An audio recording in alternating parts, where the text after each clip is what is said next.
بسم اللہ الرحمن الرحیم۔ حضرت حذیفہ رضی اللہ تعالیٰ عنہ سے روایت ہے کہ نبی کریم صلی اللہ علیہ وآلہ وسلم جب تہجد کے لیے رات کو اٹھتے تو اپنا منہ مسواک سے رگڑتے۔ حضرت عبداللہ بن عمر رضی اللہ تعالیٰ عنہ سے روایت ہے کہ انہوں نے کہا، ایک شخص نے عرض کیا،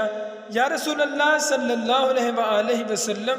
رات کی نماز کیسے پڑھیں؟ آپ صلی اللہ علیہ وآلہ وسلم نے فرمایا، دو رکعت کر کے جب صبح ہونے کا اندیشہ ہو تو ایک رکعت وتر پڑھ کر ساری نماز کو طاق کر لیں۔ حضرت ابن عباس رضی اللہ تعالی عنہ سے روایت ہے کہ انہوں نے کہا، نبی کریم صلی اللہ علیہ وآلہ وسلم کی رات کی نماز 13 رکعتیں تھیں۔ مسروق سے روایت ہے، انہوں نے کہا، میں نے حضرت عائشہ رضی اللہ تعالی عنہ سے رسول اللہ صلی اللہ علیہ وآلہ وسلم کی رات کی نماز کے بارے میں پوچھا تو انہوں نے کہا، آپ صلی اللہ علیہ وآلہ وسلم کبھی 7 رکعتیں پڑھتے، کبھی 9 پڑھتے اور کبھی 11 پڑھتے، فجر کی سنتوں کے علاوہ۔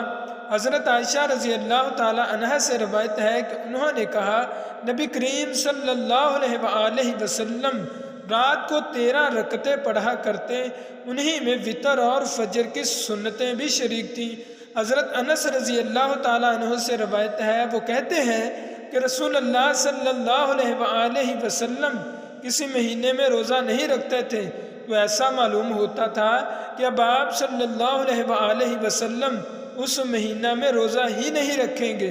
اگر کسی مہینہ میں روزہ رکھنا شروع کر دیتے